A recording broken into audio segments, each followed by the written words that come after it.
कश्मीर के एक इदारे ने जम्मू कश्मीर के लोगों के लिए एक बहुत बड़ा काम किया है। अगर आप भी चाहते हैं कि हम मक्का और मदीना की जियारत करें, आप भी चाहते हैं कि हम काबतुल्लाह की जियारत करें, तो यह खबर आपके लिए है।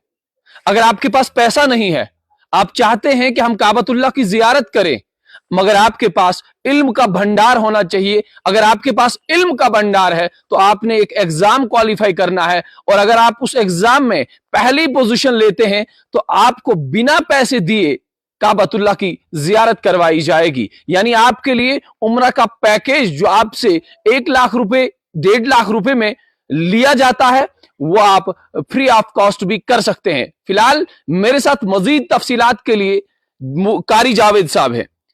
कारी साहब, मुझे यह बताओ सबसे पहले कि आपको बहुत बहुत मुबारकबाद।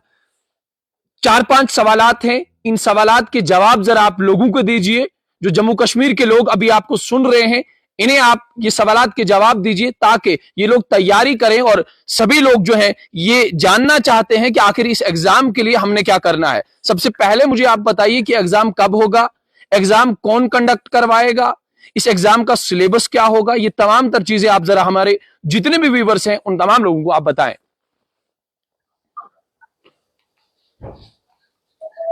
जी कारी साहब, अगर आप मुझे सुन रहे हैं, सबसे पहले मैं आपसे ये पूछना चाहूंगा कि 3 सवालात आपसे मैंने किए हैं कि कौन सी एजेंसी जो है इस एग्जाम को कंडक्ट करवाएगी, उसके बाद इदारे का नाम क्या है, एग्जाम कब होगा और इसका सिलेबस क्या होगा। ये तमाम तर तफसीलात जरा आप हमें बताएं कि जितने भी हमें लोग देख रहे हैं उन्हें ये तफसील बताएं।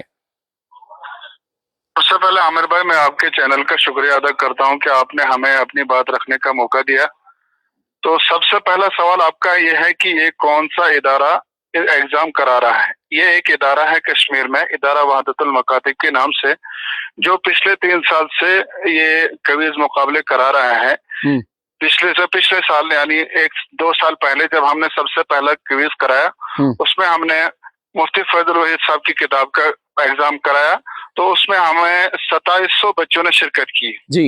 और उसके बाद सीरत मुस्तफा का एक क्विज कराया, तो उसमें हमारे पास 6300 बच्चों ने शिरकत की। तो ये जो दूसरा क्विज हुआ था उसमें भी हमने पहला इनाम उम्रा का रखा था। और आज जो एग्जाम का हम करा रहे हैं, कुरान आपसे क्या कहता है, मौलाना मंजूर नौमानी साहब रहमतुल्लाह अलैह की किताब है, उस किताब का हम एग्जाम करा रहे हैं। तो इस एग्जाम में भी हमने पहला इनाम जो रखा है उम्रा का रखा है। और इससे पहले जो आपने 2 एग्जाम लिए हैं अभी तक बच्चों से, उनमें से क्या जो पहली पोजीशन जिन लोगों ने ली है वो उम्रा पे गए हैं या नहीं गए हैं?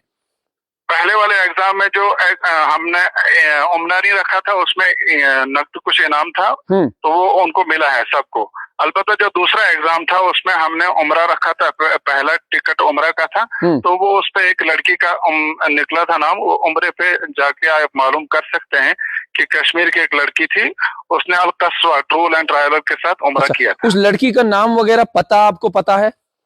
वो इस वक्त हमारे जहन में नाम नहीं है, लेकिन हमारे पास लिखा हुआ होगा नाम। हम पूरा रिकॉर्ड हमारे पास बराबर मौजूद है। अच्छा कारी साहब, मुझे ये बताओ कि लोगों ने अब करना क्या है, ये एग्जाम होगा कब, इसकी तारीख वगैरह आपके पास है?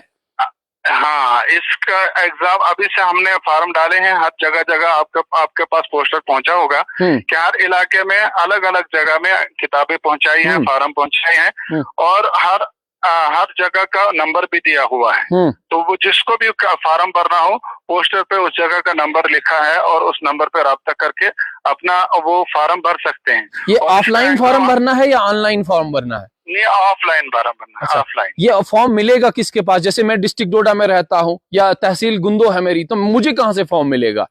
तहसील गुंदो में आपको फॉर्म मिलेगा मौलाना साजिद साहब के पास, जो अबाबिल के साथ काम करते हैं। हाँ। उसके बाद आपको मिलेगा मलिकपुरा पुलई में, आपको मिलेगा फॉर्म मुफ्ती मुश्ताक साहब, वहाँ एक मदरसा चलाते हैं बनात का, उनके पास मिलेगा। उसके बाद चिल्ली और अतराफ में आपको मौलाना आयाज साहब के पास मिलेगा, वो मदरसा वहाँ चलता है चिल्ली में, वहाँ एक मदरसा चलता है हाफिज कुयूम साहब का, तो उनके पास आपको फॉर्म मिलेगा। इसी तरीके से गुनितुल उलूम में मदरसे में आपको डोडा, किश्तवाड़, बदरवार, रामबन, बनिहाल, आप मुझे बताओ ये जो DKR रेंज है, इसमें आपके फॉर्म कहाँ कहाँ मिलेंगे? डोडा, किश्तवाड़, रामबन। डोडा में भी, किश्तवाड़ में भी, बन डोडा में, किश्तवाड़ में अख्यारुल उलूम में, और ठाठरी में जामा मस्जिद के पास मौलाना शफकत साहब हैं। बदरवा में आपको क्या बोलते हैं, मस्जिद ईदगाह मस्जिद के इमाम है मौलाना मुबारक साहब। और डोडा में, बन डोडा में रामबंद, संगलदान और पानीहाल में भी मिलेंगे आपको। जम्मू मरकजुल मारिफ बिठिंडी में मिलेंगे आपको, तालाब खटिंगा में मिलेंगे, और कश्मीर में मुख्तलिफ जो पोस्टर हमने हर जगह के लिए अलग अलग पोस्टर शाया किए हैं।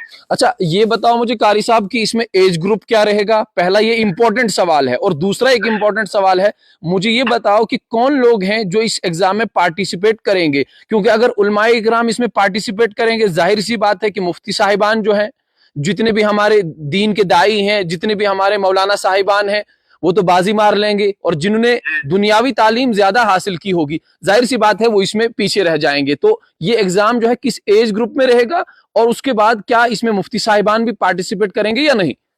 जी जी, आपका सवाल है कि एज क्या रहेगी। एज हमने रखी है कम से कम 13 साल। 13 साल से ऊपर जितने भी होंगे, कॉलेज में पढ़ने वाले हों, यूनिवर्सिटी में पढ़ने वाले हों, कोई भी हो, इसमें हमने शर्त रखी है कि कोई भी आलिम, कोई भी मुफ्ती इसमें फॉर्म नहीं भर सकता है। अच्छा। आम आदमी के लिए, आम आदमी इसमें हर कोई फॉर्म भर सकता है, चाहे वो यूनिवर्सिटी में पढ़ाता हो, यूनिवर्सिटी में पढ़ता हो, कॉलेज में पढ़ाता हो, कोई भी भर सकता है, डॉक्टर हो, इंजीनियर हो। इसमें हमारा मकसद ही है कि आम लोगों तक कुरान की तालीम पहुंचाना और सीरत की तालीम पहुंचाना, मकसद हमारा यही होता है इनके भी इसको कराने का। अच्छा, इसका मतलब कि मुफ्ती साहिबान के पास नॉलेज होता है, इल्म होता है, कुरानी उबूर होता है, हदीस पे वो ज्यादा महारत रखते हैं। तो इसका मतलब आपने कि आम फहम वाले लोगों तक पहुंचाने की कोशिश करें, ताकि आम इंसान जो दुनियावी तालीमात में मसरूफ था, वो भी कहीं ना कहीं आखिरत वाली तालीम से थोड़ा सा कुरान के साथ जुड़ जाए, हदीस के साथ जुड़ जाए। अच्छा, उन लोगों के लिए आपने ये रखा है? जी जी जी जी।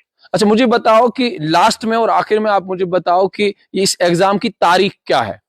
एग्जाम की तारीख 13 अप्रैल है, इतवार का दिन होगा, और टाइमिंग भी उस पर दी हुई है पोस्टर पे, कितने से कितने बजे तक। और ऑब्जेक्टिव टाइप का ये पेपर होगा, उसमें लिखने की कोई जरूरत नहीं होगी। उसमें जो OMR शीट होता है, उस OMR शीट के जरिए से हम एग्जाम कराते हैं। तो एग्जामिनेशन सेंटर कहाँ कहाँ रहेंगे?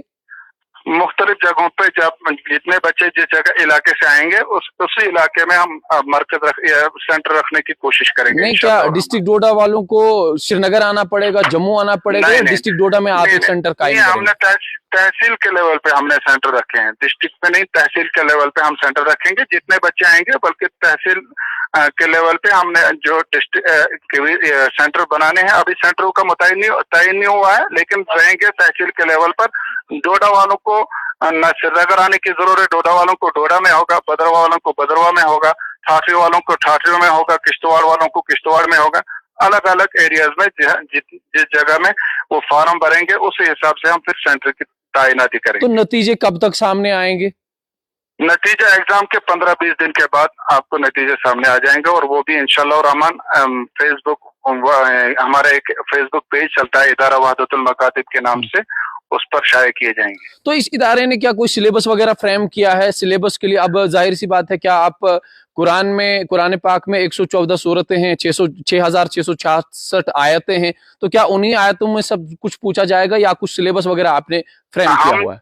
हमने इसके लिए एक सिलेबस रखा है। कुरान आपसे क्या कहता है, किताब एक है, उसी किताब में से उनको सवालात किए जाएंगे। तो ये किताब वगैरह कहाँ से मिलेगी, इसका कॉस्ट क्या होगा, ये तमाम तर तफसीलात हैं आपके पास या नहीं? जी जी बिल्कुल, ये किताब मैंने आपको पहले बताया कि जैसे आपका एरिया गुंदोगवाड़ी पड़ता है, तो गुंदोगवाड़ी में आप मौलाना साजिद साहब से रब्ता करेंगे, और वो आपका फॉर्म भी भरेंगे, और वो आपको किताब भी दे देंगे।